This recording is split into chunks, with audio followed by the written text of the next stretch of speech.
What's going on, guys? Welcome back to the review and discussion for UnOrdianry episode 320. Season finale is just, it's coming down. I can already tell the season finale is coming down at some point, but who knows when. But guys, this episode was a bit short, I feel personally, but overall I think a lot of the stuff in this episode was still pretty good. So let's go ahead and jump into this. The episode starts out first with John walking to his dorm assumably after school. He hears a few students mention Untitled, and he grows curious as to what it is when he hears them talking about it. When he gets back to his dorm, he runs into Remy and co. While they discuss what to do with Grayson, the elite tier from Agwin that they met on their last escapade with Kuyo. They offhandedly mention Untitled as well and its ties to UnOrdianry, and John even asks what they mean and what it has to do with UnOrdianry. When Remy explains to John what it is that UnOrdianry has resurfaced, he asks them to show him. Blyke pulls it up on his laptop, and Eisen mentions that it's being reposted everywhere, since people learned from the last time. So seems I was right, and I'm happy that I did. Since it was taken down, since it was banned before, a lot of people are taking advantage of it now and saving onto it in order to spread it themselves. So I'm glad that's the case. Thinking about that, though, I do wonder if people are spreading it, are they also misspreading its message? I wonder if that'll come up. This just randomly came to me. I didn't think of this while I was going through my notes for the chapter, but I wonder if like UnOrdianry extremists will become a thing in the story, will become a problem in the story. I don't think the story needs another set of villains, honestly, but I can see that happening because that does tend to happen with people misspreading the message. Clearly not like the vigilantes, who that wasn't William's intention. He was just trying to make the world a better place and get people to look out for each other. But because of that, we did get people like vigilantes, like Ray, like Kuyo, who are doing this because they want to make a difference. They want to make things better, like Grayson as well. Remy's still not exactly doing it because she wants to help things out. She is still kind of on a revenge arc. Let's not forget that. Anyway, but yeah. So I'd be very curious to see if UnOrdianary's message will get perverted. But anyway, when John realizes that it is in fact UnOrdianry, he rushes out of the room and he tries to call William. And of course, there's no answer, unfortunately. And the others check in on John, Blyke even asking if everything is okay, going as far to say, if something's wrong, you can talk to us about it. And I honestly fucking love that line. And I love that it's Blyke who's delivering it, because I still stand by it. Blyke is the first person aside from Sarah that we saw on screen who genuinely tried to befriend John without outside interference. Eisen was trying to keep John stable while Sarah was gone, but wasn't necessarily trying to befriend him. Blyke genuinely felt bad about how he treated John in the past, and he offered his protection. But this episode also reminded me way back when, in episode 84, when Eisen offered to help John after he got jumped by Zeke after moving into the dorms. But of course, at this time, it's different because John actually opens up. Because now he does know that he can trust them, that they do all have each other's back now. Blyke does specifically mention, we're not that close, but hey, we got your back, bro. He doesn't say that part, but Blyke does lead off with, hey, I know we're not close, but if you need to talk, you can. Like, you can trust us. And I love it. I love that everyone is starting to come together again, or is starting to finally come together. I think the only holdup at this point is Arlo, but I'm sure that Eisen has already elaborated to Remy and Blyke that, hey, we really should trust Arlo. He's got our back. So, yeah. John then tells him that his dad is in fact the one who wrote UnOrdianry.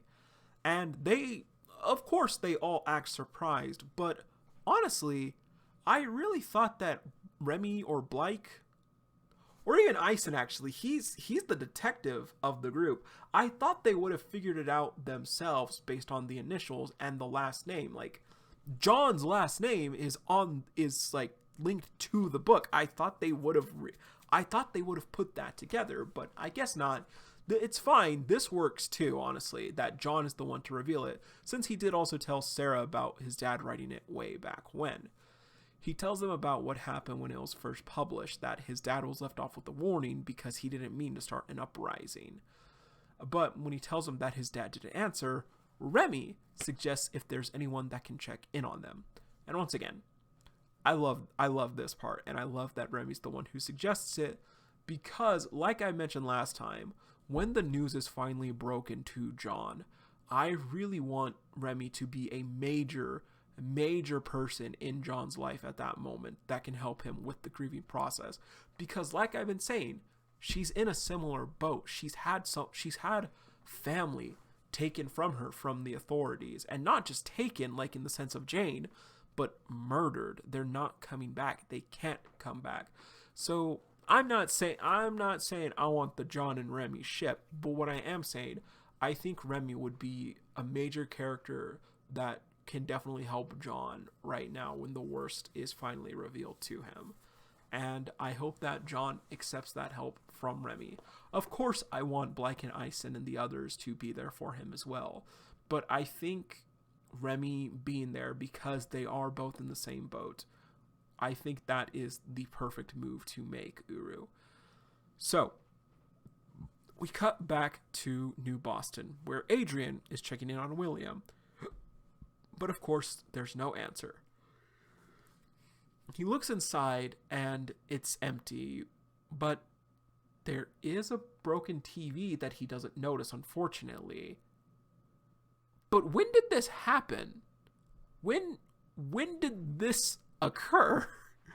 Like, I was rereading episode 319. William and Jude weren't anywhere near the TV as far as we saw. William was backed up against the wall, assumably like across the door. No, it was linked to a hallway, if I remember seeing correctly. But the point is, they weren't near the TV. So I'm curious, how did the TV get broken? Was that just a mistake by Uru and the team? Maybe there are still a few mistakes that do slip through the cracks every now and then. But yeah, if anyone knows if that was broken in a previous chapter, let me know in the comments, because I definitely don't remember a TV being broken at any time. At William's house anyway. But yes, so Adrian relays that William isn't home, that he doesn't see anything, that he could potentially be on another business trip, and John asks if he can check back with him in a few days, to which Adrian happily agrees. That's not important. Anyway, we then cut to Valerie contemplating Sarah's pardon and reviewing all the details of the situation. Her being the one to break into Next Gen 4 Spectre, giving them the ability to convert abilities, and how she narrowly escaped arrest when Brims. Wait, why the fuck is she calling him by the code name in her mind? That's kind of weird. That's weird. Why is she calling him by...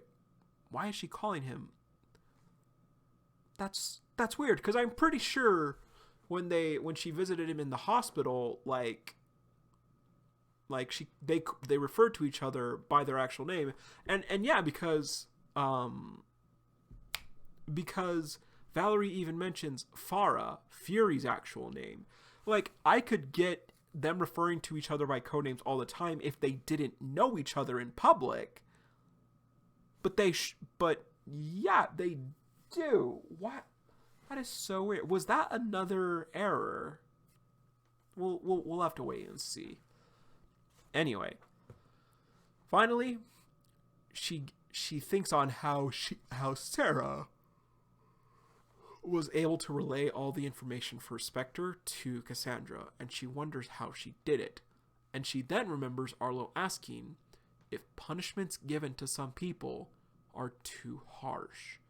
And she then thinks how disappointing and wonders about Arlo's loyalties. And like, I get it. She is a villain. She's part of a corrupt society. But like, bitch, you murder people who are doing what you guys should be. Like, I don't know. It is starting to feel like Valerie may very well be a lost cause, honestly. Yeah. I don't know. But Arlo comes in to see Aunt Val because she called her him. Pay attention to that. We're gonna do a thing later. When she tells him about Serafina, she does specifically ask if Arlo was the one she tipped off, or if Arlo was the connection between her and Cassandra, and that's how Cass got a hold of the info. I do think in this section, Arlo covers his tracks fairly well. He doesn't outright say, I'm the one. It's me. But he does say, now whether or not Valerie believes him, Arlo isn't at fault with this. If Valerie is able to piece things together, Arlo, like I said, I think Arlo covers his tracks very, very well. He does state Serafina reached out to him, and that her situation with Spectre is similar to Rain's, how her ability was disabled, and she was forced to work with them in an attempt to get it back. This got me curious, though. If Nadia gets involved with this, she could probably catch Arlo lying and not telling the truth, because that's not true. Sarah didn't reach out to Arlo. John did. John was the one who relayed the plan to Arlo.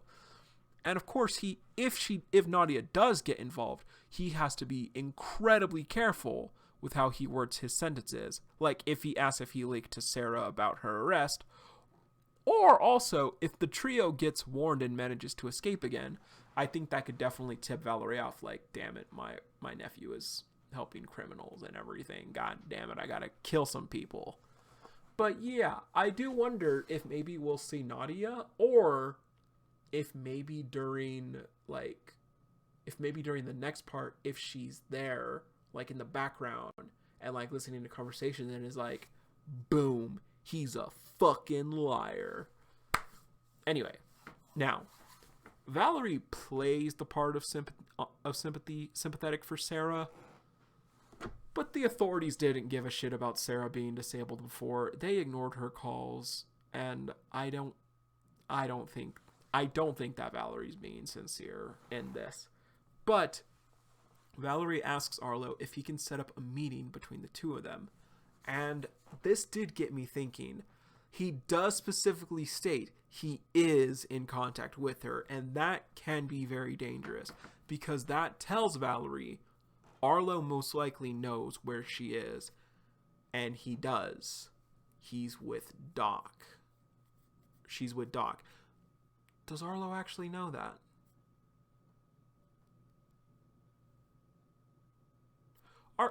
Arlo might actually not know that they're with Doc.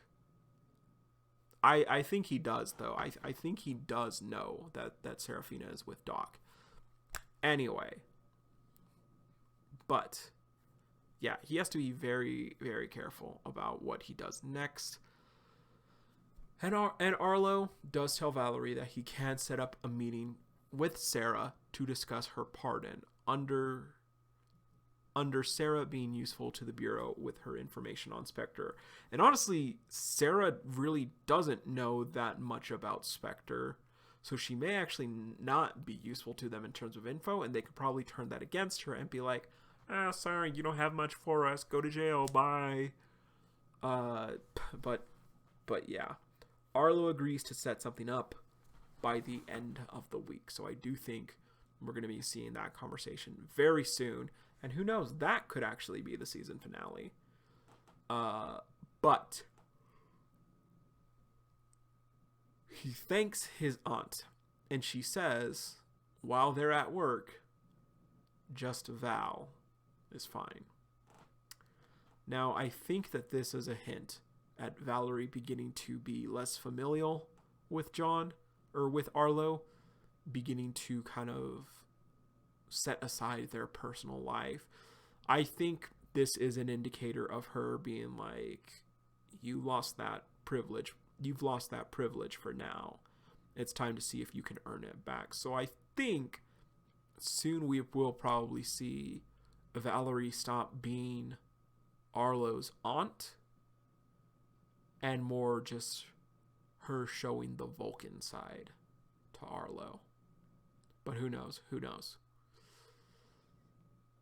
But yeah, I believe she's beginning to show her true colors, so to speak.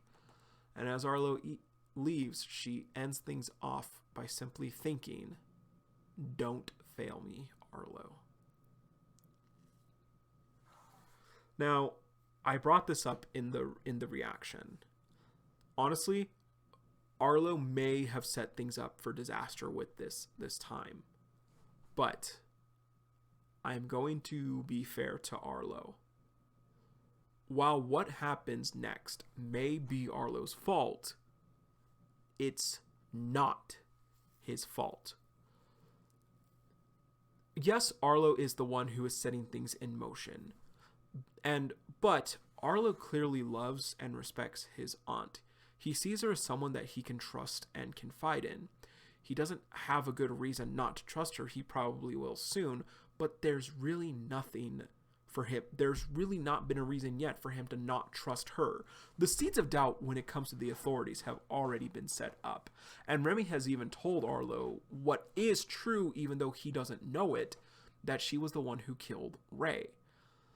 But I don't think that Arlo, in all honesty, Arlo has no reason to believe Remy, especially when it comes to his aunt. Now, it's probably incredibly difficult for Arlo to see any reason to not trust her when Valerie gives him her word. And I won't hold what happens next against Arlo unless he absolutely fumbles it.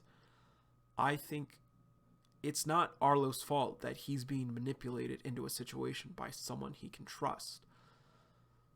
And I think it's very in character for him, the actions he's taken, because he wants to trust his aunt.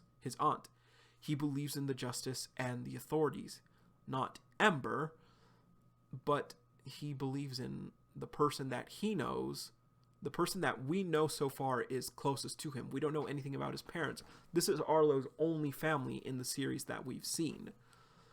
And, it's not just someone from the authorities. It's someone he can always depend on. Someone who will keep everything under control. Someone who will stop all the bad guys. And so I think what happens next will probably be very hard for Arlo. I don't see this going well in the slightest. I don't see Valerie keeping her word to Sarah. But we'll have to wait and see. And honestly, I'm going to give this episode, it was a bit on the shorter side. Overall, I would give this episode a 7.5. The shortness of it kind of takes me out of it a little bit, but a lot of really interesting and a lot of really cool discussions happen in this episode. A lot of discussions that I'm happy about, specifically with John and the high tier and the royals. I guess we can just call them that. But yeah, I did really like that part of the story. And I hope when he learns the truth, I hope that John still chooses to believe in his friends and he chooses to still let them in. But anyway, that will be it for this review and discussion. Let me know what you guys think down below in the comments and what you guys think may happen next. This next episode is going to be focusing on Sarah, probably. Maybe her getting the news, or maybe Arlo reaching back out to John and telling him, hey, we got to set something up. But who knows?